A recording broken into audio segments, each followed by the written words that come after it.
माननीय अध्यक्ष जी, देश की 75 वर्षों की संसदीय यात्रा, उसका एक बार पुनः स्मरण करने के लिए और नए सदन में जाने से पहले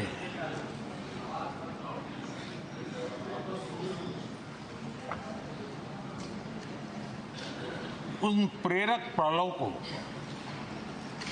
इतिहास की महत्वपूर्ण घड़ी को स्मरण करते हुए आगे बढ़ने का ये अवसर है। हम सब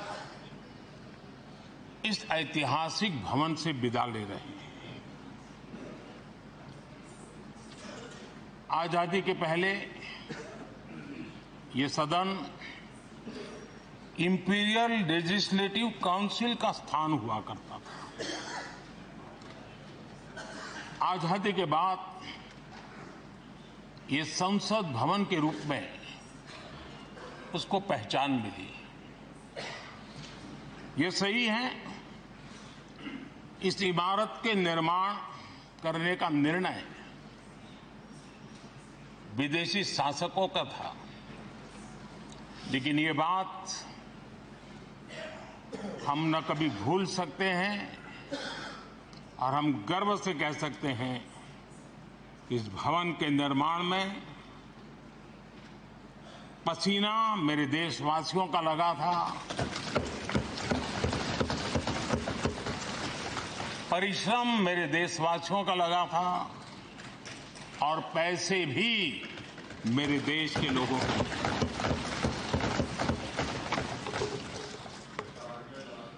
इस 75 वर्ष की हमारी यात्रा ने अनेक लोकतांत्रिक परंपराओं और प्रक्रियाओं का उत्तम से उत्तम सृजन किया है और इस सदन में रहे हुए सबने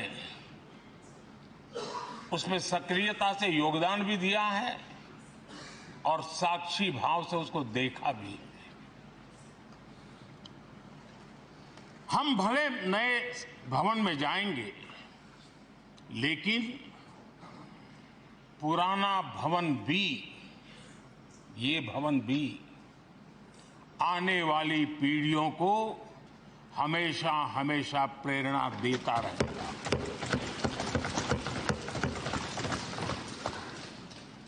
ये भारत के लोकतंत्र की स्वर्णिम यात्रा का एक महत्वपूर्ण अध्याय, जो सारी दुनिया को भारत की रगों में लोकतंत्र का सामर्थ्य कैसे है, इसका परिचित कराने का काम इस इमारत से होता रहेगा। आदरणीय अध्यक्ष जी, अमृतकाल की प्रथम प्रभा का प्रकाश राष्ट्र में एक नया विश्वास, नया आत्मविश्वास, नया उमंग, नए सपने, नए संकल्प और राष्ट्र का नया सामर्थ्य उसे भर रहा है। चारों तरफ आज भारतवासियों की उपलब्धि की चर्चा हो रही है और गौरव के साथ हो रही है। ये हमारे 75 साल के संसदीय इतिहास का एक सामूहिक प्रयास का परिणाम है, जिसके कारण विश्व में आज वो गूंज सुनाई दे रही है। आदरणीय अध्यक्ष जी, चंद्रयान 3 की सफलता न सिर्फ पूरा भारत, पूरा देश अभिभूत है और इसमें भारत के सामर्थ्य का एक नया रूप जो आधुनिकता से जुड़ा है, जो विज्ञान से जुड़ा है, जो टेक्नोलॉजी से जुड़ा है, जो हमारे वैज्ञानिकों के सामर्थ्य से जुड़ा है, जो 140 करोड़ देशवासियों के संकल्प की शक्ति से जुड़ा हुआ है, वो देश और दुनिया पर एक नया प्रभाव पैदा करने वाला है। ये सदन और इस सदन के माध्यम से मैं फिर एक बार देश के वैज्ञानिकों और उनके साथियों को कोटि कोटि बधाइयां देता हूं, उनका अभिनंदन करता हूं।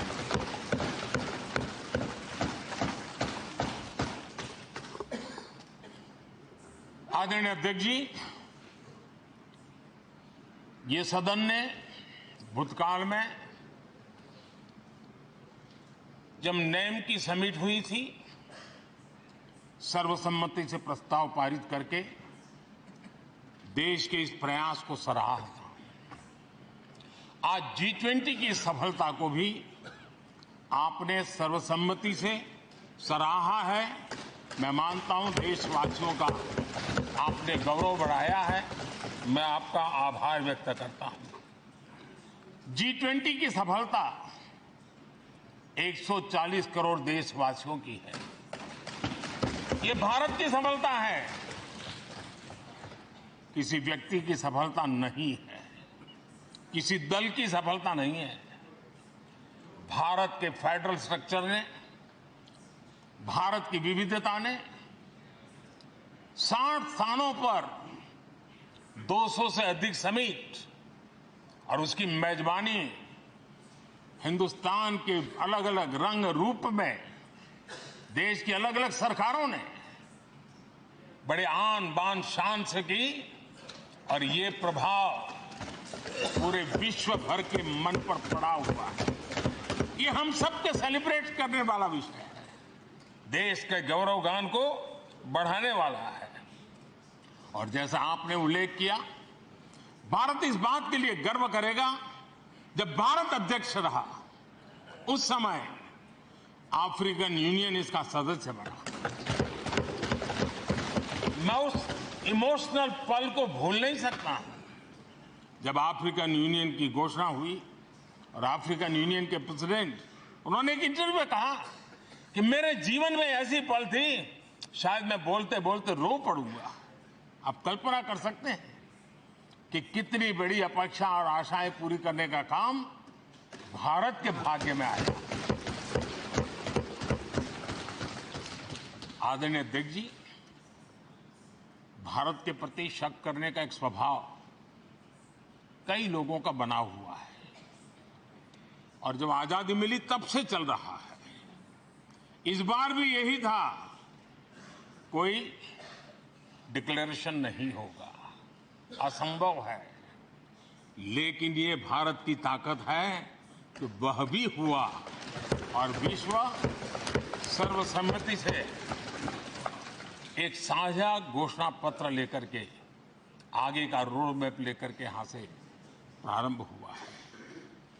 और अध्यक्ष जी, आपके नेतृत्व में, क्योंकि भारत की अध्यक्षता नवंबर के आखिरी दिन तक है, इसलिए अभी हमारे पास जो समय है उसका उपयोग हम करने वाले हैं और आपकी अध्यक्षता में दुनिया भर के ये जो G20 के सदस्य हैं, P20 पार्लियामेंट के स्पीकर्स की एक समिट, जैसे आपने घोषणा की, सरकार का आपके इस प्रयासों को पूरा समर्थन रहेगा, पूरा सहयोग रहेगा। आदरणीय अध्यक्ष जी, हम सबके लिए गर्व की बात है कि आज भारत विश्व मित्र के रूप में अपनी जगह बना पाया है।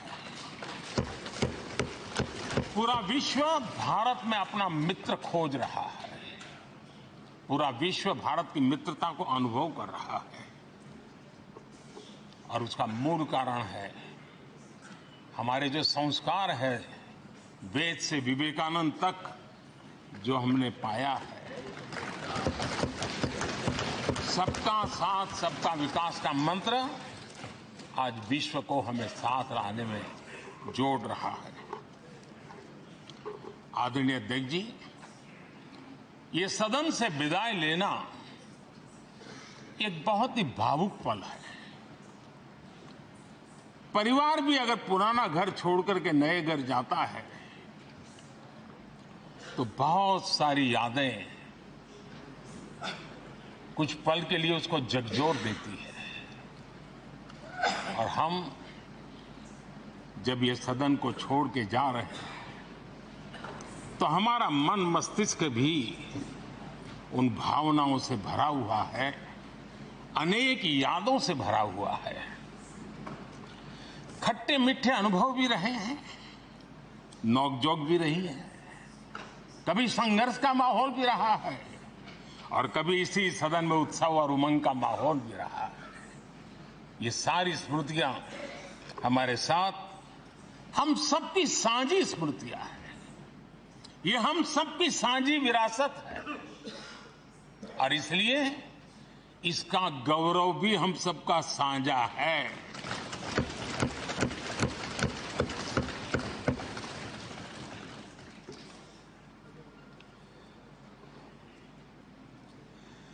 आजाद भारत के नवनिर्माण से जुड़ी हुई अनेक घटनाएं इन 75 वर्ष में यही सदन में आकार लेती हुई हमने देखी है।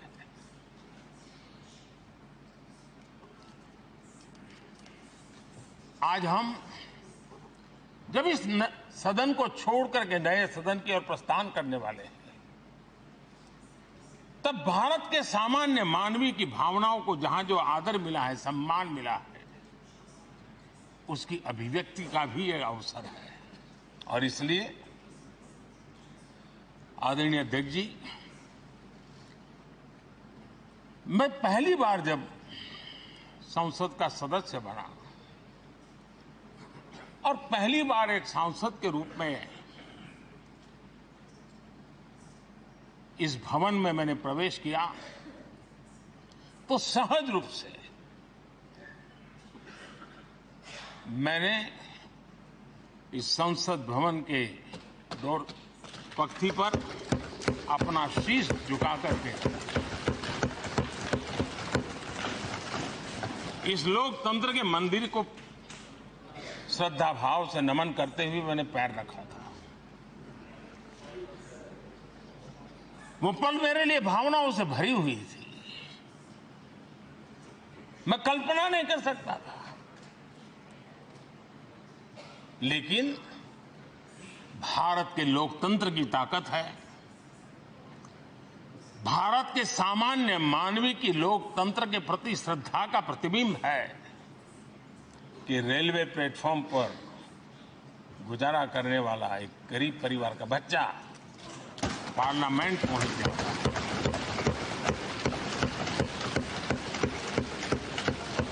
मैंने कभी कल्पना तक नहीं की थी कि देश मुझे इतना सम्मान देगा, इतना आशीर्वाद देगा, इतना प्यार देगा। सोचा नहीं था अध्यक्ष जी। आदरणीय अध्यक्ष जी, हम में से बहुत लोग हैं जो संसद भवन के अंदर जो चीजें लिखी गई उसको पढ़ते भी रहते हैं, कभी कभी उसका उल्लेख भी करते हैं। हमारे यहाँ संसद भवन के प्रवेश द्वार पर एक छांदोग्य उपनिषद का एक वाक्य है, लोक द्वारम करके पूरा वाक्य है। उसका मतलब ये होता है कि जनता के लिए दरवाजे खोलिए और देखिए कि कैसे वो अपने अधिकारों को प्राप्त करती है। हमारे ऋषि मुनियों ने ये लिखा हुआ हमारे प्रवेश द्वार पर लिखा हुआ। हम सब और हमारे पहले जो यहां रहे हैं वो भी इस सत्यता के साक्षी है। आदरणीय अध्यक्ष जी, समय रहते जैसे जैसे वक्त बदलता गया, ये हमारे सदन की संरचना भी निरंतर बदलती रही है और अधिक समावेशी बनती गई है। समाज के हर वर्ग का प्रतिनिधि विविधताओं से भरा हुआ इस सदन में नजर आता है। अनेक भाषाएं हैं, अनेक बोलियां हैं, अनेक पहरवेश हैं, अनेक खान-पान है। सदन के अंदर सब कुछ है और समाज के सभी तबके के लोग, चाहे वो सामाजिक रचना के हो, चाहे आर्थिक रचना के हो, चाहे गांव या शहर के हो, एक प्रकार से पूर्ण रूप से समावेशी वातावरण सदन में पूरी ताकत के साथ जन सामान्य की इच्छा आकांक्षाओं को प्रकट करता रहा है। दलित हो, पीड़ित हो, आदिवासी हो, पिछड़े हो, महिलाएं हो, हर एक का धीरे धीरे धीरे योगदान बढ़ता चला गया है। आदरणीय अध्यक्ष जी, प्रारंभ में महिलाओं की सदस्य संख्या कम थी, लेकिन धीरे धीरे माताओं बहनों ने भी इस सदन की गरिमा को बढ़ाया है। इस सदन के गरिमा में बहुत बड़ा बदलाव लाने में उनका योगदान रहा है। आदरणीय अध्यक्ष जी, प्रारंभ से अब तक एक मोटा हिसाब लगाता था, करीब 7,500 से अधिक जनप्रतिनिधि दोनों सदनों में मिलाकर के योगदान दे चुके हैं। इतने सालों में 7,500 से करीब ज्यादा। इस कालखंड में करीब 600 महिला सांसदों ने भी इस सदन की गरिमा को बढ़ाया है, दोनों सदन की। और आदरणीय अध्यक्ष जी, आप जानते हैं कि इस सदन में आदरणीय इंद्रजीत गुप्ता जी 43 ईयर, अगर मेरी गलती नहीं हो तो 43 ईयर इस सदन में लंबा समय बैठ करके इस सदन के साक्षी बनने का उनको सौभाग्य मिला। और यही सदन है आदरणीय अध्यक्ष जी, जहां शकीकुर रहमान जी 93 की एज में भी सदन में अपना योगदान देते रहे, जबकि उनकी उम्र 93। और आदरणीय अध्यक्ष जी, ये भारत के लोकतंत्र की ताकत है कि 25 साल की उम्र की चंद्रमणि मुर्मू इस सदन की सदस्य बनी थी। सिर्फ 25 साल की उम्र की, सबसे छोटी उम्र की सदस्य बनी थी। आदरणीय अध्यक्ष महोदय, वाद विवाद, कटाक्ष, ये सब कुछ हम सब ने अनुभव किया है, हम सब ने इनिशिएट भी किया है, कोई बात नहीं रही है। लेकिन उसके बावजूद भी शायद जो परिवार भाव हम लोगों के बीच में रहा है, हमारे पहले की पीढ़ियों में भी रहा है, जो लोग प्रचार माध्यमों से हमारे यहाँ का रूप देखते हैं और बाहर निकलते ही हमारा जो अपनापन होता है, परिवार भाव होता है, वो एक अलग ही ऊंचाई पर ले जाता है। और ये भी इस सदन की ताकत है, एक परिवार भाव। और उसके साथ साथ हम कभी कड़वाहट पाल करके नहीं जाते हैं, हम उसी प्यार से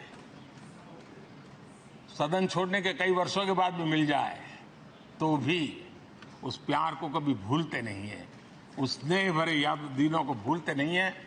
वो मैं अनुभव कर सकता हूं। आदरणीय अध्यक्ष जी, हमारे पहले भी और वर्तमान भी हमने कई बार देखा है कि अनेक संकटों के बावजूद भी, अनेक असुविधाओं के बावजूद भी सांसद सदन में आए हैं और उन्होंने शारीरिक पीड़ा भी असह्य हो तो भी सदन में एक सांसद के रूप में जनप्रतिनिधि के रूप में अपना कर्तव्य निभाया है। ऐसी अनेक घटनाएं आज हमारे सामने हैं। गंभीर गंभीर बीमारियों के बावजूद भी कोई व्हीलचेयर में आना पड़ा, किसी को डॉक्टरों को बाहर खड़े रख करके अंदर आना पड़ता, लेकिन सभी सांसदों ने कभी न कभी इस प्रकार से अपनी भूमिका निभाई। कोरोना काल हमारे सामने उदाहरण है। हर परिवार में रहता था कहीं बाहर जाए तो मौत को बुलावा न दे दे, उसके बावजूद भी हमारे माननीय सांसद दोनों सदन में कोरोना काल के इस संकट की घड़ी में भी सदन में आए, अपना कर्तव्य निभाया। हमने राष्ट्र का काम रुकने नहीं दिया। आवश्यकता पड़ी, डिस्टेंस रखना भी था और बार बार टेस्टिंग भी करना पड़ता था। सदन में आते थे लेकिन मास्क पहनना पड़ता था। बैठने की रचना भी अलग अलग की, समय भी बदले गए। हर चीज के साथ राष्ट्र का काम रुकना नहीं चाहिए, इस भाव से सभी सदस्यों ने इस सदन को अपने कर्तव्य का महत्वपूर्ण अंग माना, संसद को चलाए रखा। और मैंने देखा है कि इस सदन से इतना लगाव लोगों का रहता है कि पहले कभी हम देखते थे कोई 30 साल पहले सांसद रहा होगा, कोई 35 साल पहले रहा होगा, लेकिन वो सेंट्रल हॉल तो जरूर आएगा। जैसे मंदिर जाने की आदत होती है, वैसे उनको सदन में आने की आदत है। इस जगह का लगाव बन जाता है, एक आत्मीय भाव से जुड़ाव हो जाता है। और ऐसे बहुत से पुराने लोग हैं जो आते जाते में मन करता है जरा चलो एक चक्कर काटते। आज उनका जनप्रतिनिधि के नाते दायित्व तो नहीं है, लेकिन भूमि के प्रति उनका लगाव हो जाता है। ये सामर्थ्य होता है इस सदन का। आदरणीय अध्यक्ष महोदय, आजादी के बाद बहुत बड़े बड़े विद्वान लोगों ने बहुत आशंकाएं व्यक्त की थी। पता नहीं देश का क्या होगा, चल पाएगा कि नहीं चल पाएगा, एक रहेगा कि बिखर जाएगा, लोकतंत्र बना रहेगा नहीं, 50। लेकिन इस देश की संसद की ताकत है कि पूरे विश्व को गलत सिद्ध कर दिया और ये राष्ट्र पूरे सामर्थ्य के साथ आगे बढ़ता रहा। और इस विश्वास से कि हम भले आशंकाएं होंगी, घने काले बादल होंगे, लेकिन सफलता प्राप्त करते रहेंगे। और ये हम सब लोगों ने, हमारी पुरानी पीढ़ियों ने मिलकर के इस काम को करके दिखाया है। इसका गौरवगान करने का ये अवसर है। आदरणीय अध्यक्ष जी, इसी भवन में 2 साल 11 महीने तक संविधान सभा की बैठकें हुई और उसने देश के लिए एक मार्गदर्शक जो आज भी हमें चलाता है, हमारे संविधान दिया। और 26 नवंबर 1949 को जो संविधान हमें मिला, वो 26 जनवरी 1950 को लागू हुआ। इन 75 वर्षों में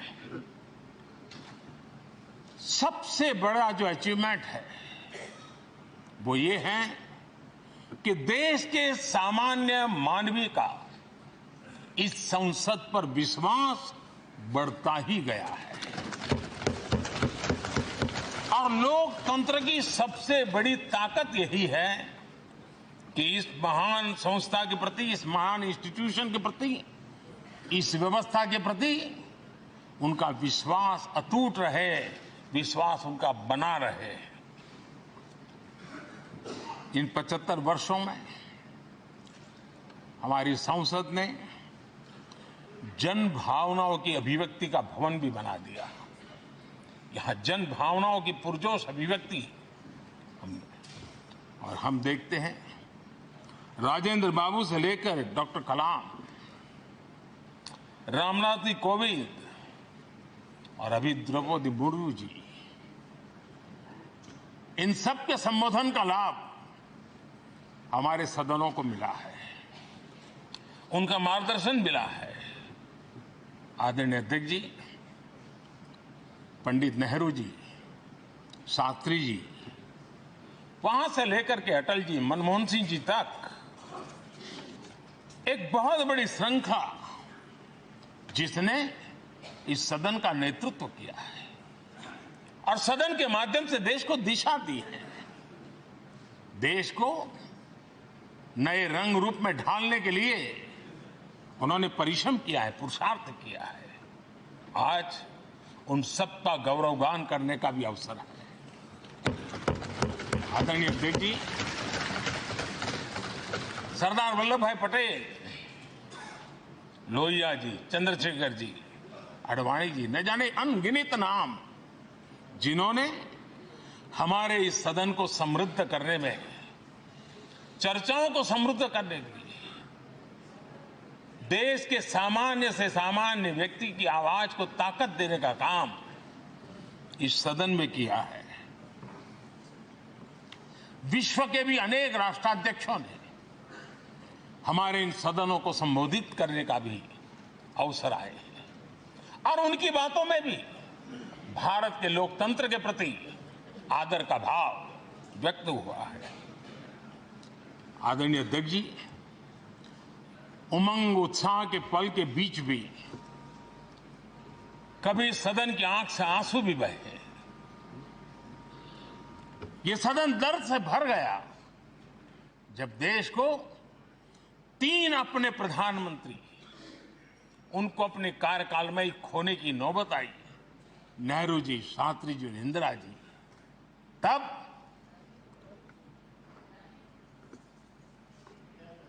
ये सदन अश्रुभीनी आंखों से उन्हें विदाई दे रहा था। आदरणीय अध्यक्ष जी, अनेक चुनौतियों के बावजूद भी हर स्पीकर ने, हर सभापति ने बेहतरीन तरीके से दोनों सदनों को सुचारू रूप से चलाया है और अपने कार्यकाल में उन्होंने जो निर्णय किए वो निर्णय मावलंकर जी से काल से शुरू हुए हो या सुमित्रा जी के कालखंड के हो या बिरला जी के, आज भी उन निर्णयों को रेफरेंस पॉइंट माना जाता है। ये काम हमारे करीब 17 स्पीकर और उसमें 2 हमारी महिला स्पीकर ने भी, और मावलंकर जी से लेकर के सुमित्रा ताई तक और बिरला जी का मार्गदर्शन आज भी हमें मिल रहा है। हर एक ने अपनी अपनी शैली रही है, लेकिन उन्होंने सबको साथ लेकर के नियमों कानूनों के बंधन में इस सदन को हमेशा ऊर्जावान बनाए रखा है। मैं आज उन सभी स्पीकर महोदय को भी आज वंदन करता हूं, अभिनंदन करता हूं। आदरणीय अध्यक्ष जी, ये सही है कि हम जनप्रतिनिधि अपनी अपनी भूमिका निभाते हैं, लेकिन सातत्यपूर्ण तरीके से हमारे बीच जो ये टोली बैठती है उनकी भी कई पीढ़ियां बदल गई है। कभी कागज लेके दौड़ के आते हैं, उनका भी योगदान कम नहीं है।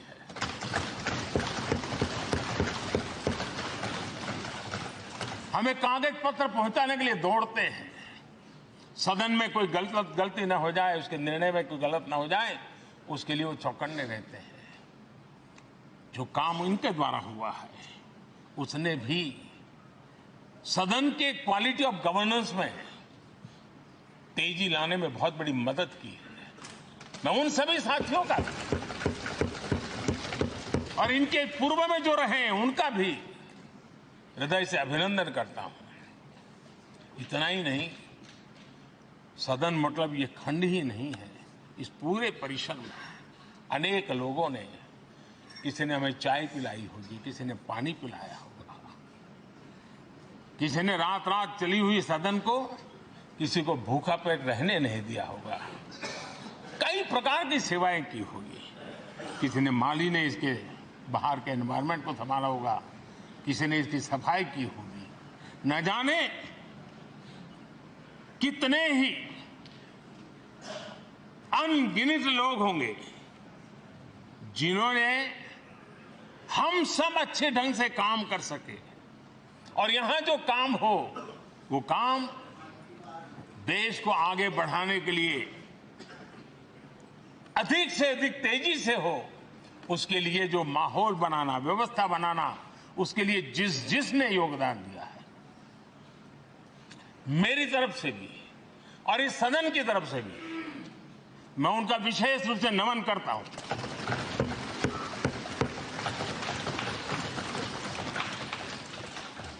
आदरणीय अध्यक्ष जी, लोकतंत्र का एक सदन, आतंकी हमला हुआ, पूरे विश्व में यह आतंकी हमला एक इमारत पर नहीं था, ये मदर ऑफ डेमोक्रेसी एक प्रकार से हमारी जीवात्मा पर यह हमला था। ये देश उस घटना को कभी भूल नहीं सकता है, लेकिन आतंकियों से लड़ते लड़ते सदन को बचाने के लिए और हर सदस्य को बचाने के लिए जिन्होंने अपने सीने पर गोलियां झेली, आज मैं उनको भी नमन करता हूं। हमारे बीच नहीं है, लेकिन उन्होंने बहुत बड़ी रक्षा की है। आदरणीय अध्यक्ष जी, जब आज हम इस सदन को छोड़ रहे हैं, तब मैं उन पत्रकार मित्रों को भी याद करना चाहता हूं जिन्होंने जीवन में, कुछ लोग तो ऐसे हैं जिन्होंने पूरा जीवन अपने कार्यकाल में संसद के काम को ही उन्होंने रिपोर्ट किया है। एक प्रकार से वो जीवंत साक्षी रहे हैं।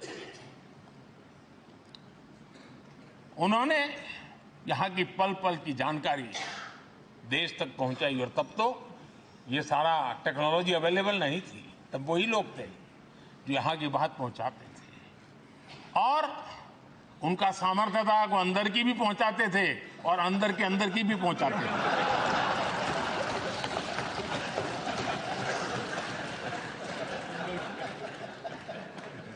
और मैंने देखा कि ऐसे पत्रकारिता जिन्होंने संसद को कवर किया, शायद उनके नाम जाने नहीं जाते होंगे, लेकिन उनके काम को कोई भूल नहीं सकता है। और खबरों को लिए नहीं, भारत की इस विकास यात्रा को संसद भवन से समझने के लिए उन्होंने अपनी शक्ति खपा दी थी।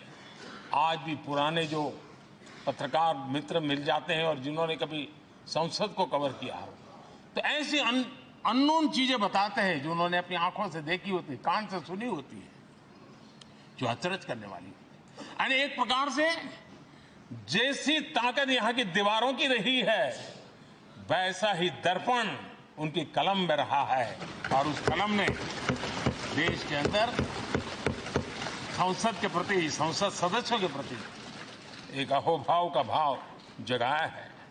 मैं आज, कई पत्रकार बंधु होंगे जो रहे नहीं होंगे, लेकिन मेरे लिए जैसा ये सदन छोड़ना भावुक पल है, मैं पक्का मानता हूं इन पत्रकार बंधुओं के लिए भी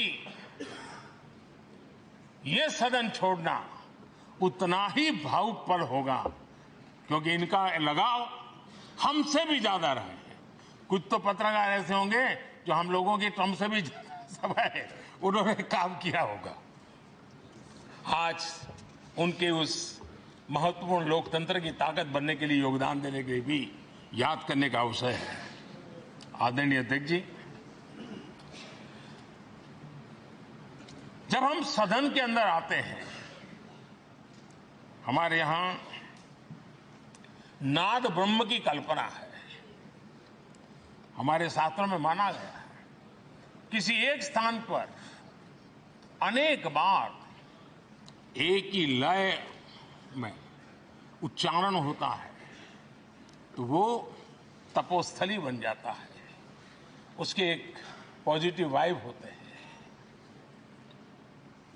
नाद की एक ताकत होती है जो स्थान को सिद्धि स्थान में परिवर्तित कर देती है।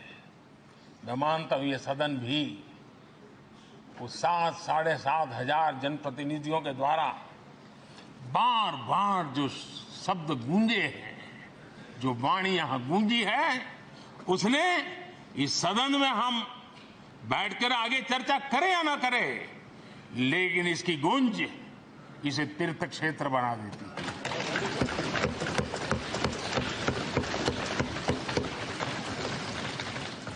एक जागृत जगह बन जाती है और लोकतंत्र की प्रति श्रद्धा रखने वाला व्यक्ति आज से 50 साल के बाद भी जब यहां देखने के लिए भी आएगा तो उसे उस गूंज की अनुभूति होगी कि कभी भारत की आत्मा की आवाज यहां पर गूंजती थी। और इसलिए अध्यक्ष महोदय, ये वो सदन है जहां कभी भगत सिंह, बटुकेश्वर दत्त, उन्होंने अपनी वीरता सामर्थ्य से अंग्रेज सल्तनत को जगा दिया था बम का धमाका करके। वो बम की गूंज भी जो देश का भला चाहते हैं उनको कभी सोने नहीं देती। आदरणीय अध्यक्ष जी, ये वो सदन है जहां पंडित जी को इसलिए भी याद किएगा, अनेक बातों के लिए याद करेगा, लेकिन हम जरूर याद करेंगे इसी सदन में पंडित नेहरू का at the stroke of midnight की गूंज हम सबको प्रेरित करती रहेगी। और इसी सदन में अटल जी ने कहा था, वो शब्द आज भी गूंज रहे हैं इस सदन में, सरकारें आएगी जाएगी, पार्टियां बनेगी बिगड़ेगी, लेकिन ये देश रहना चाहिए।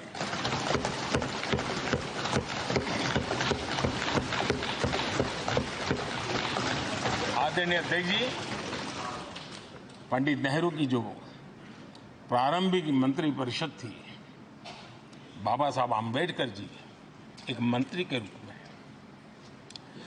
दुनिया की बेस्ट प्रैक्टिसेस भारत में लाने पर बहुत जोर दिया करते थे।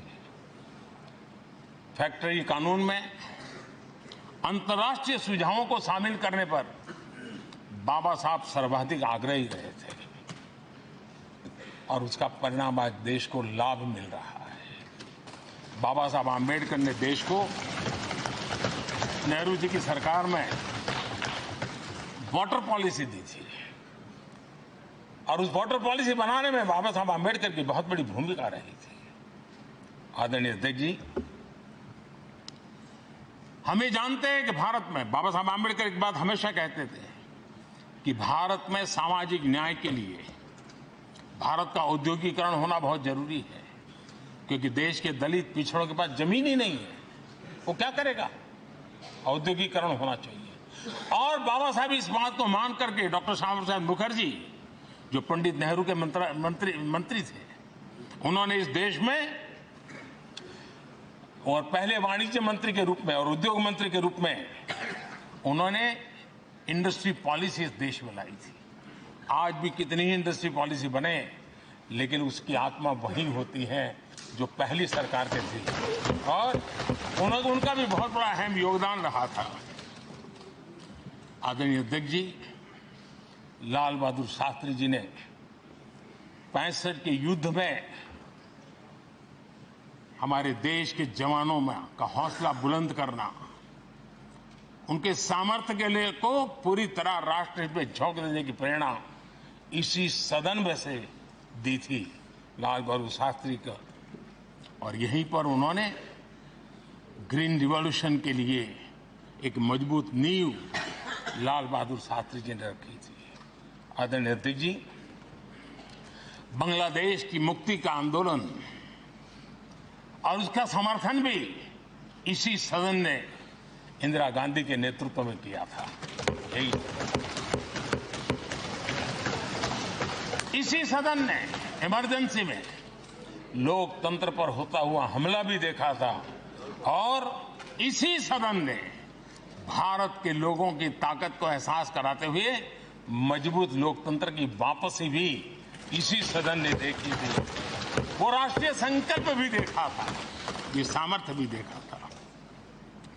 आदरणीय अध्यक्ष जी, ये सदन इस बात का हमेशा ऋणी रहेगा क्योंकि इसी सदन में हमारे पूर्व प्रधानमंत्री चरण सिंह जी ने ग्रामीण मंत्रालय का गठन किया था, रूरल डेवलपमेंट मिनिस्ट्री। इसी सदन में मतदान की उम्र 21 से 18 करने का निर्णय हुआ था और देश की युवा पीढ़ी को इसका योगदान देने के लिए प्रेरित किया गया, उत्साहित किया गया था। हमारे देश ने गठबंधनों की सरकारें देखी, पीपी सिंह जी हो, चंद्रशेखर जी, और बाद में एक सिलसिला चला।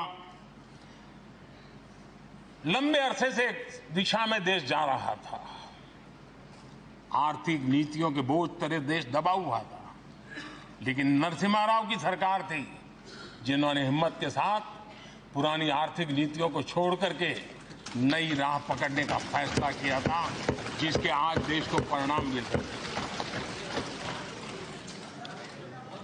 अटल बिहारी वाजपेयी जी का सरकार भी हमने इसी सदन ने देखी। सर्व शिक्षा अभियान देश में आज वो महत्वपूर्ण बन गया है।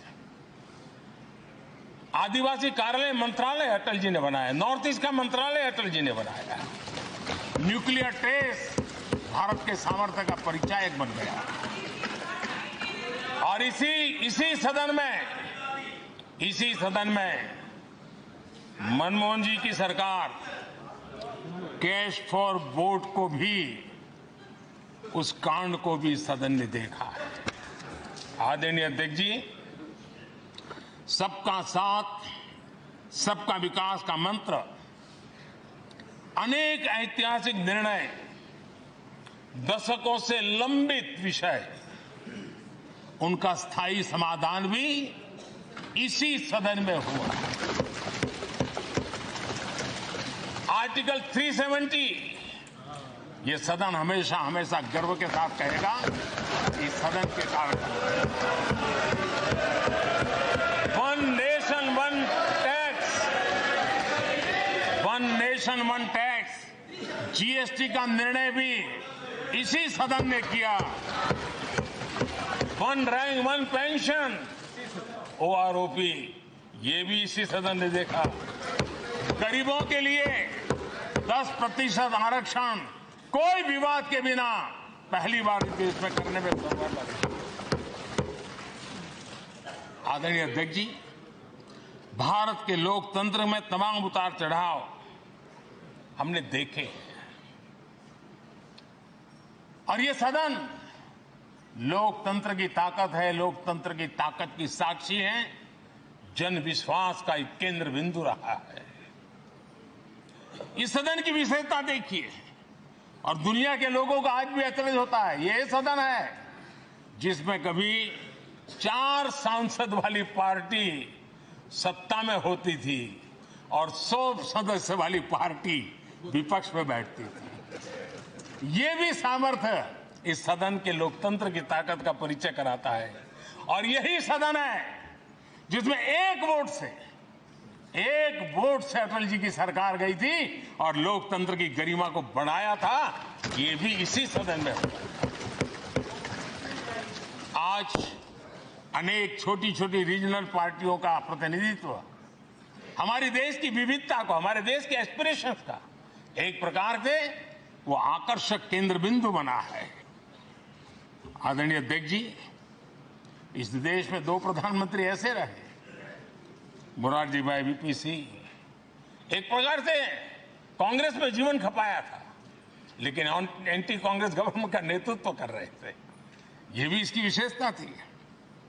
और हमारे नरसिम्हा राव जी, वो तो बिस्तरा गोल करके घर जाने की तैयारी कर रहे थे, निवृत्ति की घोषणा कर चुके थे, लेकिन यही लोकतंत्र की ताकत देखिए, सदन की ताकत देखिए, वो प्रधानमंत्री के रूप में 5 साल हमारी सेवा कर।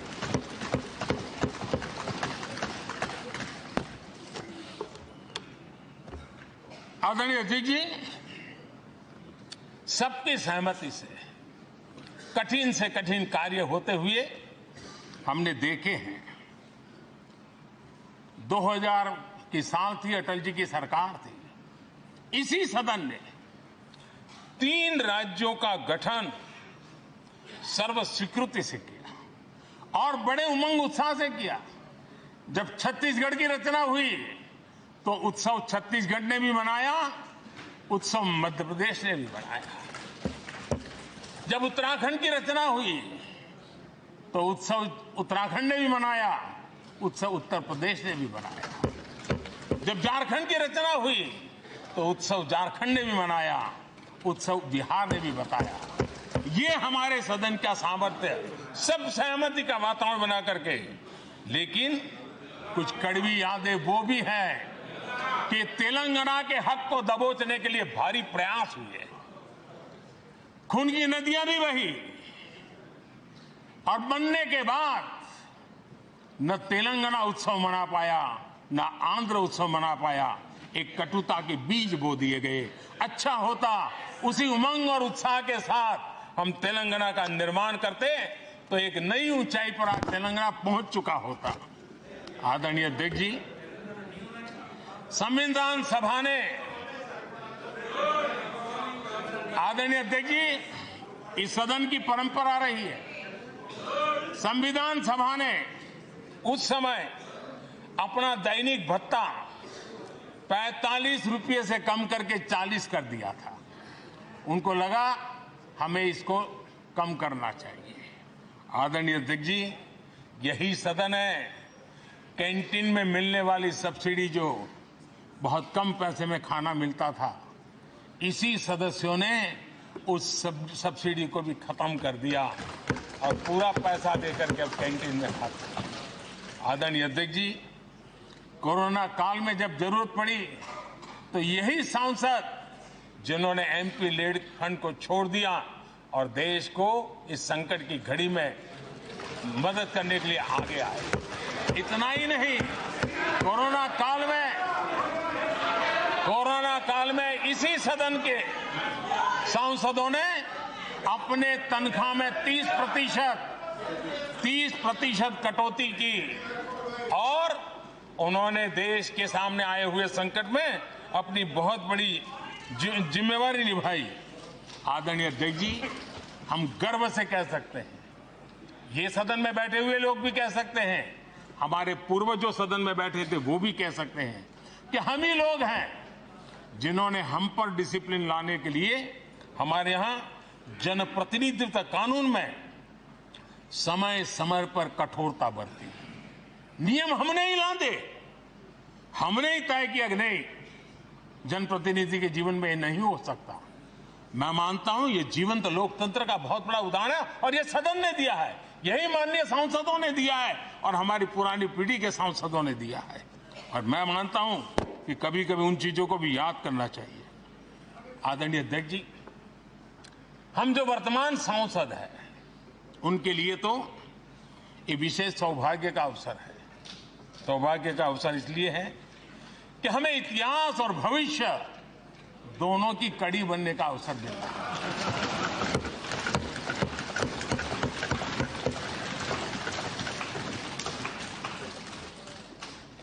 कल और आज से जुड़ने का हमें अवसर मिल रहा है और आने वाली कल निर्माण करने का एक नया विश्वास, नया उमंग, नए उत्साह के साथ हम यहां से विदाई लेने वाले हैं।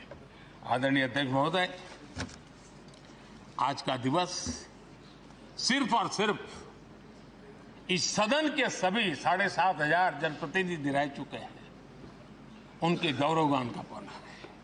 इन दीवारों से हमने जो प्रेरणा पाई है, जो नया विश्वास पाया है, उसको लेकर जाने का है। बहुत सी बातें ऐसी थी जो सदन में हर किसी की ताली की हकदार थी, लेकिन शायद राजनीति उसमें भी आड़े आ रही है। नेहरू जी के योगदान का गौरव गान अगर इस सदन में होता है, कौन सदस्य होगा जिसको ताली बजाने का मन न कर जाए। लेकिन उसके बावजूद